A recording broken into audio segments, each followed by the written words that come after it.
ഇപ്പോൾ ഇന്ത്യൻ വിദേശകാര്യ മന്ത്രാലയത്തിന്റെ പ്രതികരണം വരുന്നുണ്ട്. ഈ വിഷയത്തിൽ പൂർണ്ണ പ്രത്യാഘാതങ്ങളെക്കുറിച്ച് പഠിച്ചുകൊണ്ടിരിക്കുകയാണ് എന്നാണ് ഇപ്പോൾ അറിയിച്ചിരിക്കുന്നത്. മാനുഷിക പ്രത്യാഘാതങ്ങൾ ഉണ്ടാകാൻ സാധ്യതയുണ്ട്. തടസ്സങ്ങൾ US അധികാരികൾക്ക് പരിഹരിക്കാൻ സാധിക്കുമെന്ന് പ്രതീക്ഷിക്കുന്നതായും വിദേശകാര്യ വക്താവ് ഇപ്പോൾ അറിയിക്കുന്നുണ്ട്. വിനീത VG ഡൽഹിയിൽ നിന്ന് ഇപ്പോൾ വിവരങ്ങളുമായി ചേരുന്നുണ്ട്. വിനീത, ഇത് വലിയ തിരിച്ചടിയാകുന്നൊരു തീരുമാനത്തിലേക്കാണല്ലോ അമേരിക്ക കടക്കുന്നത്. എങ്ങനെയാണ് വിദേശകാര്യ മന്ത്രാലയം സ്ഥിതിഗതികളെ കാണുന്നത് വിനീത?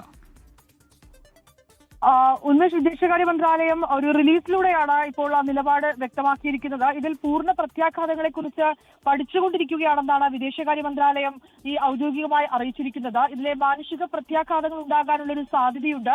തടസ്സങ്ങൾ US അധികാരികൾക്ക് പരിഹരിക്കാൻ സാധിക്കുമെന്ന് പ്രതീക്ഷിക്കുന്നതായും വിദേശകാര്യ വക്താവ് സൂചിപ്പിച്ചിട്ടുണ്ട്. ഇരു രാജ്യങ്ങളുടെയും വ്യാപാര വ്യവസായ പങ്കാളിത്തവും ഇന്ത്യ ചൂണ്ടിക്കാട്ടിയിരിക്കുകയാണ്. കൂടിയാലോചനകൾ ഈ ഘട്ടത്തിൽ അനിവാര്യമാണെന്നാണ് വിദേശകാര്യ മന്ത്രാലയം പറയുന്നത്. നൈപുണ്യ കൈമാറ്റം ഒപ്പം തന്നെ ഇരു രാജ്യങ്ങളുടെയും വളർച്ചയെ സഹായിച്ചിട്ടുണ്ടെന്നും വിദേശകാര്യ മന്ത്രാലയം ഈ ഔദ്യോഗിക റിലീസിൽ സൂചിപ്പിച്ചിട്ടുണ്ട്. ഉന്മേഷ്, ശരി. വിനീത VG ആണ് വിവരങ്ങൾ നൽകിയത് ഡൽഹിയിൽ നിന്ന്. ലോകത്തെവിടെയായാലും ഏത് സമയത്തും 24 വാർത്തകളും ഓഗ്മെന്റഡ് റിയാലിറ്റി പാക്കേജുകളും എക്സ്പ്ലെയിനറുകളും വിശദമായി കാണാൻ ഞങ്ങളുടെ YouTube ചാനൽ നിങ്ങൾക്ക് സബ്സ്ക്രൈബ് ചെയ്യാം.